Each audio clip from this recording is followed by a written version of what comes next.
Much like with previous Magic Cons, we got reveals for sets coming up 1 or 2 sets ahead, and we got Duskmorn previews at Magic Con Barcelona. In today's video, I'm going to talk over some of the ideas coming out of Duskmorn, some of the cards, some of the tropes, and some of the criticisms or frustrations I've seen voiced by members of the community around, well, a lot of stuff. Both the things in Duskmorn itself inherently, but also the unrelenting preview structure that Wizards gives us, where we just get a lot of stuff all the time. Putting my cards out on the table right now, I think Duskmorn looks incredible and I'm very, very excited for it. I'm probably more excited for Duskmorn than I am by quite a considerable margin than Bloomburrow. Look, I like the wholesome fluffiness of Bloomburrow, but Duskmorn seems more like my kind of vibe, especially with the 80s retro nostalgia thing they got going on with the packaging and the general texture of the set. So if you're looking for me to get really upset and annoyed about Duskmorn, you aren't going to get that here. So just bear that in mind as we go into the video. And if you're looking to pick up a single or sealed product or pre-order cards or sealed product,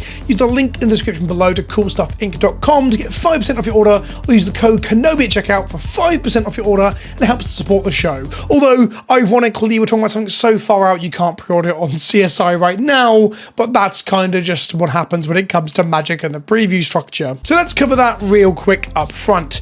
Bloomburrow previews are about to begin. At time of recording, it's next Tuesday, July 9th, that we start to get the first Bloomburrow previews, and that will continue on for about a week actually. But because it's so close, they decided not to do previews at Magic Con Amsterdam, and instead look forward both to Duskmorn, which this video is going to focus on, but also Foundations, which is like the new core set for Standard, adding more cards that will give a foundation to the ongoing larger, wider Standard format. I don't really care that much about Foundations, if I'm honest. I don't play that much Standard, but they will probably be talked about next week when I talk about rotation and where Modern and Standard are at in a new video all of its own. So look out for that one next week, and maybe subscribe to the channel if you haven't already to see more news on that. So Duskmorn is a 80s, 90s, or I guess the term they were using is modern horror trope set, where we're going to see survivors trying to survive in a haunted mansion that spans the entirety of a plane. The backstory is that this was a plane that existed in its own right at one point, but an evil entity, perhaps some form of demon that we see on the commander deck packaging for the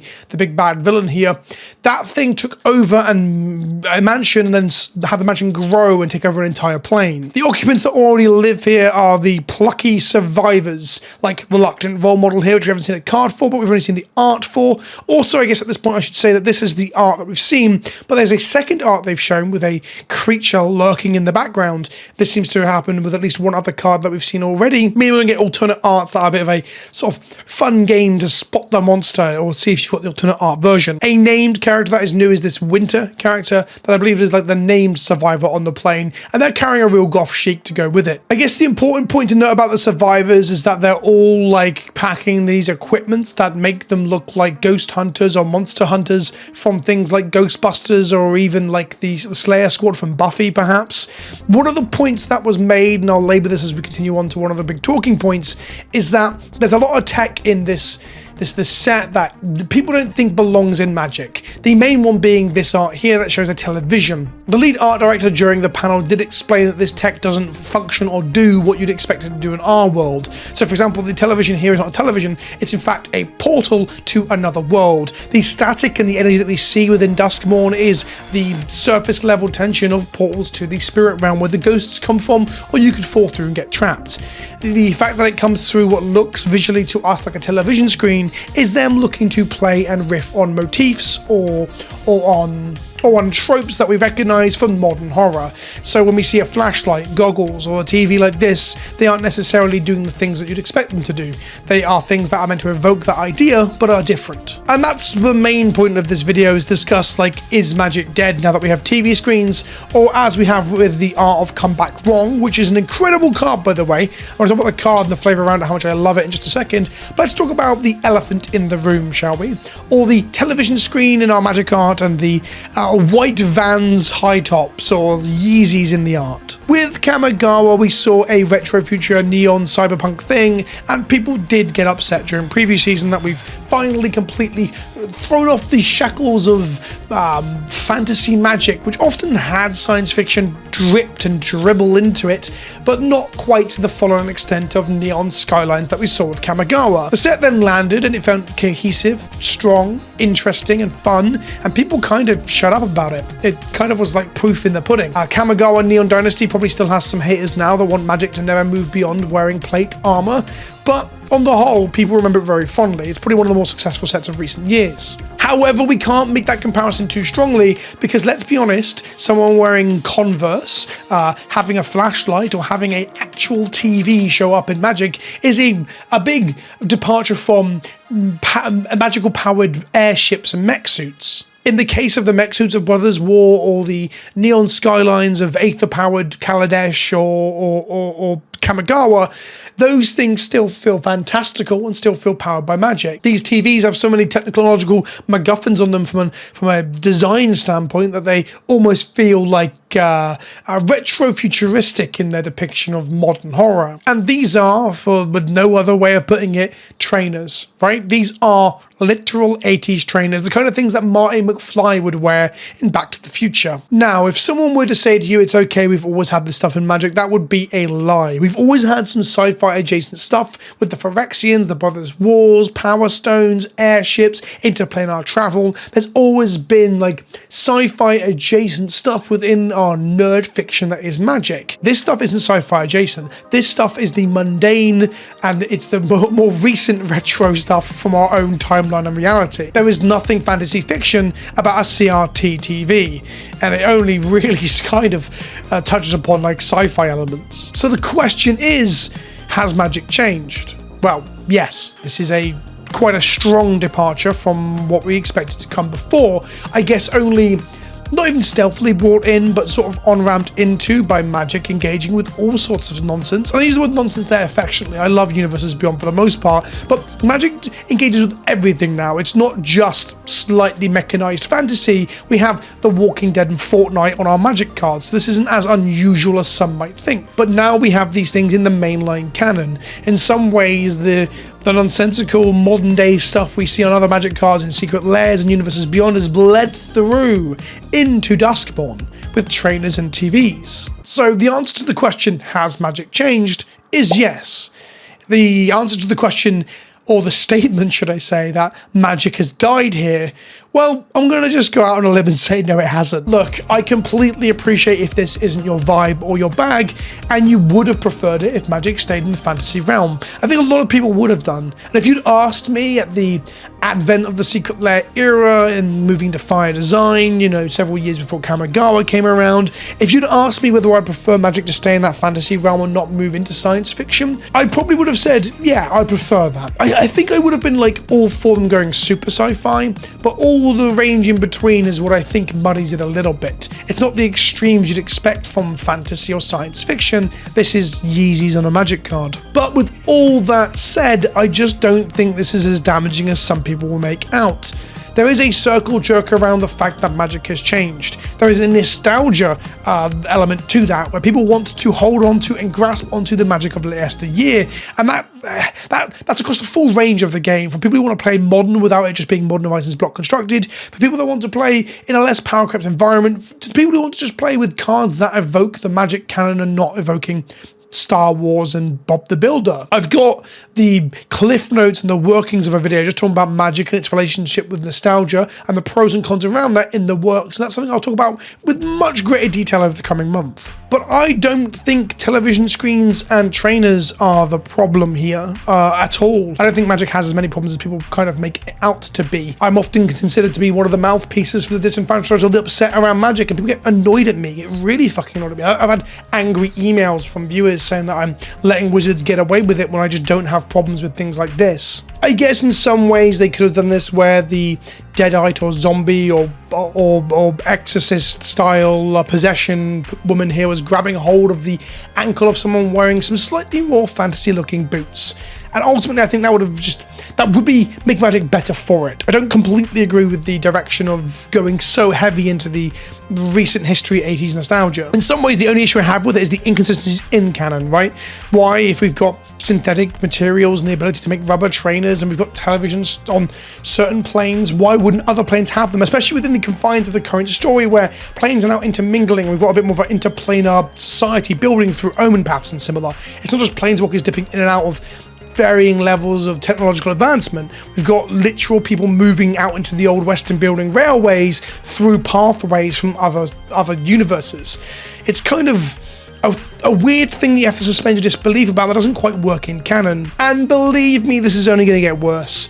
I think there's quite a few hints and suggestions, like this art here from Unexpected Encounter, that is suggesting that we're going to have more alien and space stuff as we go on. The Fomori are looking for Loot, the little alien Nar baby from Outlaw Junction, the sheep in Outlaw Junction having some sort of alien DNA, this obvious reference to Close Encounters of a Third Kind, but again, another unidentified spaceship. I think we get more and more of the interplanar travel spaceship alien stuff as we move towards the space opera set. And whilst that brings with it the inconsistency of in-canon universes, I don't think it's as damaging towards the play of the game or the fun I'm going to have with it as some people want to make out. I think people are looking for reasons to leave the game or be upset about the game not being what it once was and aren't willing to step back, take a breather and be like, is this game still for me? Is this game still fun? But we're getting into the nostalgia video. A bit more on Duskmorn then. So coming back to Come Back Wrong, I love the idea of this idea that we destroy target creature. If a creature card was put into a graveyard this way, return to the battlefield under your control, sacrifice it at the beginning of your next end step, and thus you get a evil version, the evil twin trope that we saw already in Innistrad of a creature that your opponent's got, but temporarily. There's a cool anecdote from Jadine Klomparens, one of the lead designers on the set, about how this card got designed mechanically. Jadine, this is a card I think you've got a fun story about, yes? Yeah, so I actually designed this card bottom up. I started mechanically. I wanted to make a card that would be strong against powerful enters the battlefield triggers, just a removal spell that you could play against something that had already hit the board and got its value. And we put it in the file, and our wonderful creative team came up with this amazing concept for this that makes me, if I didn't know that I designed it, I would think we had made it top down to this trope.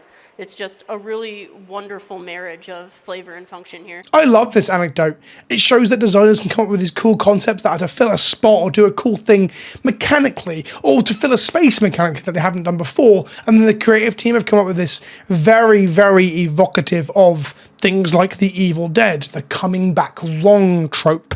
I love it. So let's go through a few more things that are going to show up in Duskmorn before I close up the video, because it's mainly about the trainers and TV thing and how it's damaging Magic and how I don't believe that to be even remotely true. But still, I want to cover some other stuff in the set because I think it's fucking cool. Cursed Recordings is a 4-mana artifact that it puts time counters on it whenever you cast an instant or sorcery, and when you get to 7, that shoots you for 20 in the face. But when you tap it, the next instant or sorcery spell you cast, you get to copy, and you may choose to copy targets for the copies. So essentially it gives you a very powerful, very cheap in a way tap to activate and copy an instant or sorcery you're playing, and then eventually there's a downside of it shooting you.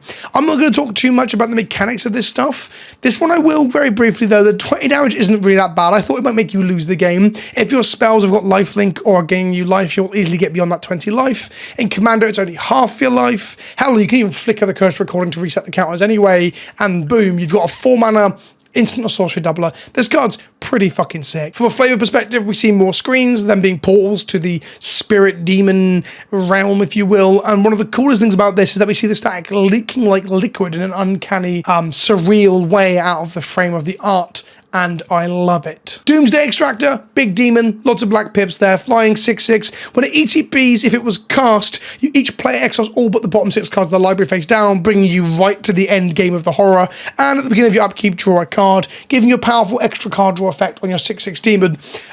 Yeah, I love the flavor of this thing, is that it's really bringing you down to the wire and evoking that Doomsday feel of getting your decks like minimized to the absolute bare bones. Of course, original Doomsday, the card Doomsday allows you to pick your stuff, but Doomsday Excruciator puts you down to the potluck of what your last cards are. Screaming Nemesis, 3-mana, 3/3 with haste, and when it's dealt damage, it does not much damage to another target, so it's a Boris Record variant. If a player was dealt damage this way, it can't gain life for the rest of the game, giving you irrevocable changes to a player to, again, evoke that idea that horror will linger and last with you. I love it flavorfully. Mechanically, this card seems absolutely bonkers at 3-mana, hasting, and a 3/3, because in aggro decks, in a lot of formats, you don't want to, well, no, you do want to gain life to beat them. And the fact that this will turn that off forevermore is very good. There's going to be a cube staple, I imagine being quite good in standard, and could see play in other situations too. And I love me a Boris Reckoner equivalent. Hitting this with the Blasphemous Act in Commander and shooting everyone for 13 damage and turning off all life gain for the rest of the game is going to piss off a lot of tables. And there's a whole cycle of fear of stuff. They even mentioned Fear of Losing Teeth will be a card in the set. This is the Fear of Missing Out, a 2-mana 2/3. When it enters the battlefield, discard a card and draw a card. And then it has a Delirium trigger because Delirium is a returning mechanic. This one's an extra combat steps on a 2-mana 2/3. Which is pretty solid. Delirium's not a hard thing to enable in the wider, bigger formats. Then we got some fluffiness and some friendliness in the sense that the pets of the plane have been perverted by the demonic spirit and the growth of the house. And here we see what pets look like now. They're big sort of like imaginary friend beasties. And Toby, the beastie befriender, has a beast with them. This is fluffier, it's softer, it's more Monsters Inc. than it is Saw, Freddy Krueger, or any of that sort of stuff. But I quite like that there is a little bit of soft relief, and it's a cool place for them to take white in the set. I hope it's not too much of the set, because I really want to see them go hard at the horror stuff. Chainsaw is another modern day thing that I think we should have had a Magic card for a lot longer ago. I'm really sad that they didn't hold over with the Evil Dead Secret Lair and have this be the hidden card as like a preview for Duskmorn. That would have been so dope. But a 2-mana artifact that ETBs and shoots 3 damage at any one target is a absolutely reasonable rate on a 2-mana thing. And then whenever one or more creatures dies, including the creature you shot with this, you put a rev counter on it, which is you revving up your chainsaw, and then it gets +X/+0 and equips for 3 for each rev counter on it, which is sick because, well, a revving chainsaw gaining momentum as you kill stuff gives you that rip and tear doom feel, or the, cutting through swaths of enemies and getting stronger as you do it, like you see with Ash in the Evil Dead as he goes into his endgame massacre. I love this stuff. A Miltonet frame is a CRT sort of distorted TV or monitor thing going on. Again, there's issues here around the color coding of these frames. It looks perfectly fine in red, but the other ones might not look so clearly red. We haven't seen them yet. Or their own color, should I say. The green and the white ones I'm more concerned about. I guess green would be easier with this frame. Maybe it's just the white ones again that might get screwed over. Either way, at this point, that ship has sailed. So many frame trims are bad at evoking the color of the card they're meant to be. I can't be too fussy about this. The returning characters are a set of Planeswalkers. We see them on the special guest collective company that's coming in this set, and the Wandering Rescuer is leading them up.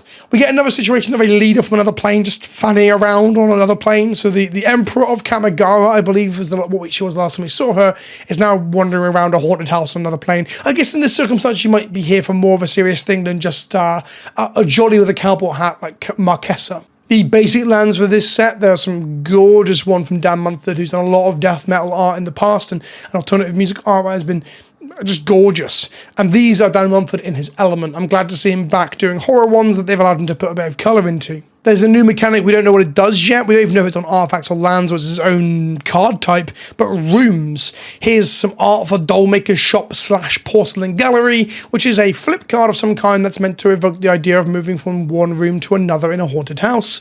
And I'm excited for that. I'm really looking forward to the top-down sort of flavor designs we get in this set, even if the power level is lower. And then we come to the rest of the art. We've got Let's Play a Game, which is a crumbling, twisting staircase with huge monitors showing some sort of evil, psychotic genius in the background. Obviously, Let's Play a Game evoking Saw. There's a ghost vacuum where someone joked to me on Twitter this was a Luigi's Mansion reference, which of course Luigi's Mansion itself is paying homage to Ghostbusters. This is evidently a Ghostbusters homage or pastiche in a way. Now, there's something I wanted to come to for the final closing elements of this, which is about the tropification of magic. With both Outlaws of Thunder Junction and to a even stronger degree, I guess, with Murders at Karlov Mansion, there was what I call tropification. The idea that instead of creating its own cohesive world or story that stands out on its own, you instead look to engage with things that people will notice as references, and that becomes your primary way of building a theme or a flavor. So in the case of both Outlaws of Thunder Junction and Murders at Karlov Manor, we end up getting the hats as our primary motif of just stick a cowboy hat on it or stick a fedora on it to make it into a cowboy or detective, respectively. And I found both those sets were shallow and kind of sickly and kind of basic bitch in how they engage with their overall sort of pop culture themes and things like that. And that's the kind of feel I'm getting from seeing the survivors, is that they're plucky survivors hitting things with baseball bats, with flashlights, with ghost vacuums, and they're going to be just like characters running around who seem not even remotely scared of the things in your horror environment, and are using items like that we recognize from conventional horror to wreck those horror elements and make them feel less threatening. That could make the set fall apart for me, or the setting, should I say, fall apart for me in a few ways. One, because you're kind of undermining the horror and the dread we should feel of these cards. I've talked in the past about card designs evoking some sort of horror element. Things like Annihilator and Infect putting the fear of gold into your opponent, like the Phyrexians or the Eldrazi should do. Having plucky young adventurers just zapping people with vacuum cleaners is perhaps going to undermine that. But further to that, I don't want the set to just be lots of remember berries and references. I would like it to have its own cohesive environment, its own feel. A lot of the set dressing and design around the lands and the rooms and the monsters definitely feel that way. The giant eyeball with teeth around the iris threatening the survivors here looks great, for example. So this is my only fear: if we become a slapstick parody of this setting, as opposed to letting the setting breathe on its own. These 80s trope motifs are easy wins for separating the set away from Innistrad, which is probably one of the biggest hurdles when it comes to another horror set, is trying to move away from the body horror of New Phyrexia and away from the gothic horror of Innistrad and finding its own rhythm, its own flow. And if that flow ends up being slapstick vacuum cleaners and Adidas shorts, I'm going to be less keen. I've been stung once before. I did a whole video talking about my love of some classic folk horror movies and how the initial previews for for Midnight Hunt evoked that stuff. I was so unbelievably excited. And then when Midnight Hunt came around, I felt like it just didn't deliver on this humans against tradition feel that I got from the initial previews. Those sets were quite disappointing. Massive fan of original Innistrad and the second go-round too.